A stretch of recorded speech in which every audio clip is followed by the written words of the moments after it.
Sara foi a esposa de Abraão e a mãe de Isaque. A história de Sara está registrada no Antigo Testamento, no livro de Gênesis, e neste vídeo nós conheceremos tudo sobre quem foi Sara na Bíblia.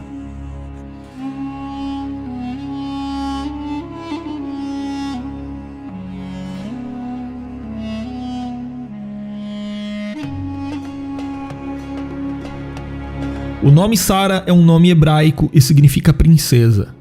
Mas antes de ser chamada de Sara, o nome da esposa de Abraão era Sarai. O significado desse nome é um tanto quanto debatido. Isso porque, se for baseado no hebraico, esse nome também significa princesa. Alguns intérpretes sugerem que, diferentemente de Sara, Sarai talvez possua uma ênfase particular no sentido de minha princesa. Mas se o nome Sarai for baseado no acadiano, então seu significado pode ser rainha. O que quase todos os eruditos concordam é que esse nome tinha a ver com a idolatria da Mesopotâmia. Inclusive, se a origem do nome Sarai for o acadiano, então esse nome corresponde à consorte feminina de Sim, a divindade da lua cultuada na cidade de Ur. Seja como for, o importante é que, em conexão à aliança de Deus com Abraão, o nome desse casal foi trocado. Abrão passou a ser Abraão e Sarai passou a ser Sara. A história de Sara ficou conhecida porque ela era a esposa de Abraão, o principal patriarca do povo de Israel. Sara era cerca de 10 anos mais nova que Abraão. A Bíblia também informa que, além de esposa de Abraão, Sara também era sua meia-irmã por parte de pai, ou seja, ela é apresentada no texto bíblico como uma filha de Terá em Gênesis capítulo 20, versículo 12. Existe muita discussão entre os estudiosos sobre como essa informação deve ser interpretada. Alguns acreditam que Sara era uma filha adotiva de Terá, talvez sua neta, enquanto outros acreditam que ela era sua filha de sangue. Porém, a maioria dos estudiosos cristãos do Antigo Testamento adotam a interpretação de que Sara era mesmo filha sanguínea de Terá e, portanto, meia-irmã de Abraão. Aqui vale lembrar que a lei contra esse tipo de relacionamento ainda era desconhecida nos tempos de Abraão. Ela foi ordenada a Israel apenas séculos depois. Portanto, parece que no contexto em que Abraão vivia, esse tipo de união era algo comum. Quando Deus chamou a Abraão, Sara o acompanhou, partindo então com ele de Ur dos Caldeus, passando por Harã e finalmente chegando até a terra de Canaã. A mudança de nome de Sarai para Sara ocorreu quando ela tinha 90 anos de idade. Antes, porém, devido à fome que castigou a terra de Canaã, Abraão e Sara partiram para o Egito. Na ocasião, Sara já tinha entre 65 e 66 anos de idade. Mas apesar da idade, Sara continuava a ser uma mulher muito bonita, a ponto de Abraão, temendo por sua própria vida, pedir que ela se apresentasse apenas como sua irmã.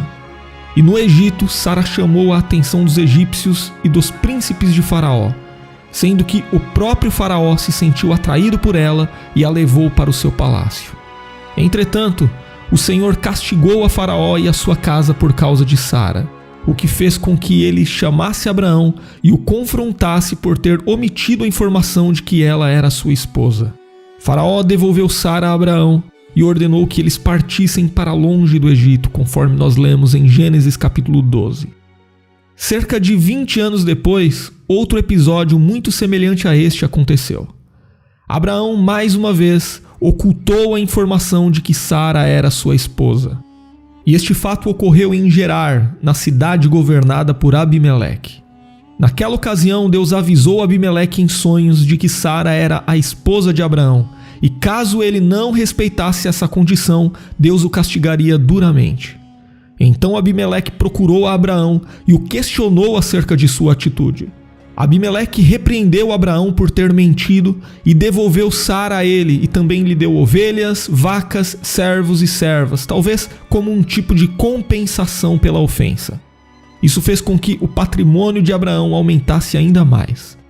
Também vale dizer que Abraão e Sara viviam entre um povo pagão antes da convocação divina. E de acordo com as leis da Mesopotâmia daquela época, a condição de esposa-irmã representava uma posição social ainda mais elevada, e segundo os textos de Nuzi, o vínculo do casamento era considerado mais solene. Mas sem dúvida, algo que marcou a história de Sara foi a esterilidade. Durante muito tempo, Sara amargou a tristeza de ser uma mulher estéril. E essa condição era um opróbrio contínuo para ela. Ainda mais depois da promessa que Deus havia feito a Abraão de que ele seria pai, Sara desesperou-se para lhe conceder um herdeiro. Então ela incentivou Abraão a ter um filho com sua serva pessoal, Agar. Agar era uma jovem egípcia que servia a Sara.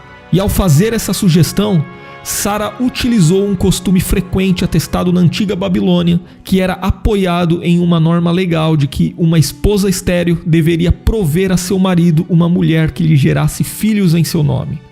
E geralmente a mulher escolhida era uma criada da casa. Mas se Sara usou uma norma legal para arquitetar seu plano, ela também agiu de acordo com as leis comuns na Mesopotâmia quando tratou a Agar de forma muito dura pelo fato de a serva tê-la lhe tratado com desprezo. As leis de Ur-Nammu e a lei de Hammurabi, por exemplo, protegiam a primeira esposa nesse tipo de situação. Quando Sara completou 90 anos de idade, ela recebeu a promessa divina de que teria um filho biológico dentro de 1 ano e que, tal como Abraão, ela se tornaria a mãe das nações. Na verdade, essa promessa ocorreu por 2 vezes, sendo que a primeira vez foi justamente na ocasião em que seu nome foi mudado, juntamente com o de seu marido. Na segunda ocasião, Abraão recebeu uma teofania e pediu que Sara fizesse alguns bolos para os visitantes divinos.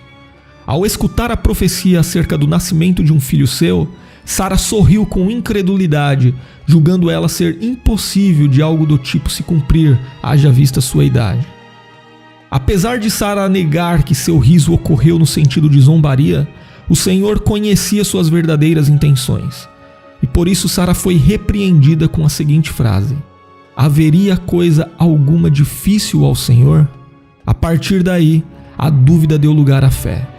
Sara foi revigorada e a promessa foi cumprida com o nascimento de Isaac. Após o nascimento de Isaac, Sara teve problemas com Ismael e Agar.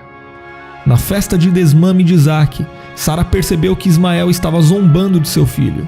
E muito irada, Sara ordenou que Agar e Ismael fossem embora. Com essa atitude, Sara também desejava que Isaac não precisasse dividir sua herança com o meio-irmão. Só que, se nas outras ocasiões Sara agiu de acordo com as leis da Mesopotâmia, nesse caso ela estava agindo de forma contrária a essas mesmas leis, pois Abraão já havia reconhecido legalmente Ismael como seu filho.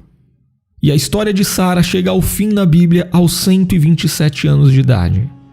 Ela foi sepultada por Abraão na sepultura que ele comprou para a família, perto de Hebrom, na cova de Macpela. E curiosamente, Sara é a única mulher na Bíblia que teve sua idade registrada por ocasião de sua morte. Mas além do livro de Gênesis, Sara também é mencionada no Antigo Testamento, no livro do profeta Isaías, como um exemplo de confiança em Deus e aquela que deu à luz à nação israelita. Já no Novo Testamento, o apóstolo Paulo se refere a Sara em 2 ocasiões. Na carta aos Romanos, no capítulo 4, Paulo colocou a questão da esterilidade de Sara como um obstáculo à fé de Abraão e mencionou o casal entre aqueles cuja fé foi contada como justiça, além de se referir a ela como a mãe dos filhos da promessa no capítulo 9 da mesma epístola. Já escrevendo aos Gálatas, o mesmo apóstolo Paulo se referiu a Sara indiretamente numa ilustração sobre o filho da escrava e o filho da mulher livre. Já o apóstolo Pedro, em sua primeira epístola, também mencionou Sara como um exemplo de esposa, enquanto que o escritor da epístola aos Hebreus enfatizou a fé de Sara, colocando-a no texto que ficou conhecido como a Galeria dos Heróis da Fé. E se você gostou deste vídeo e ainda não se inscreveu em nosso canal, inscreva-se agora e ative também todas as notificações e você irá receber muitos outros estudos como este.